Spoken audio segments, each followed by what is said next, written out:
So we're going to do a demonstration of 3 different power supply testing measurements. And we'll start with the 3000T. So I have my high voltage probe and my current probe connected to an AC to DC power supply. Right now I'm connected to the AC input. So let's go ahead and set up the scope first to measure what we call AC power quality. I'll go into the Analyze menu, select Power Application, then select Analysis.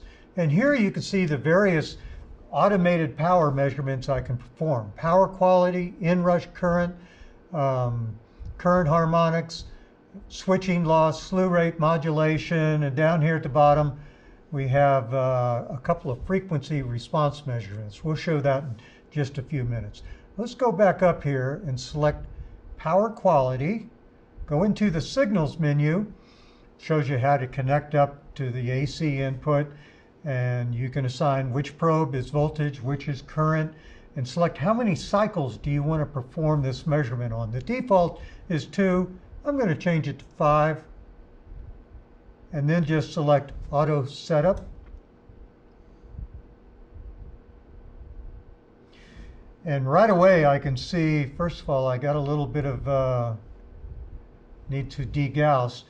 We have a very ugly sine wave in this video studio. I don't know what's going on here. Lots of glitches, but we can still measure the power quality of it. So the yellow waveform is the voltage waveform. It's supposed to be a sine wave.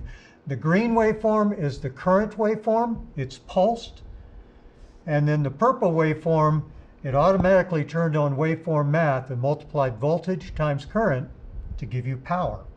And now if I select Apply, it automatically measures the power factor, real power, in this case about 330 milliwatts, apparent power, reactive power, crest factor of voltage, crest factor of current, phase angle, and the RMS, which it says it's only about 1.63 volts. And so there you see how easy it is to set up and measure power quality. Let's do another one on the AC input, and that's called current harmonics. And go into Signals and select Auto Setup. Now current harmonics, what it is various different types of electronic products. They have to meet a specification for what type of harmonics they might be injecting back into the grid, the AC grid, say the 120 volts or 240 volts, and they must comply with these harmonics, otherwise they could disturb other equipment. So it's set itself up automatically for 20 cycles. I press Apply. It's going to run an FFT on the current waveform, and then bring up a table here that's pass-fail. Here you can see we're all passing. The purple waveform is the FFT on the current waveform. And you can select different types of compliance settings. So it's based on the IEC 61000-3-2. Right now we're doing a Class A compliance test and a test up to the 40th harmonic. Now we don't have time to do a demonstration of all the other power measurements, but let's do a control loop response test now. So I'm probing a DC to DC converter, probing at the DC output. Let's select the control loop response measurement. Notice down here in the bottom we have 2 frequency response measurements, which are basically Bode plots: power supply rejection ratio and control loop response. We'll select control loop response.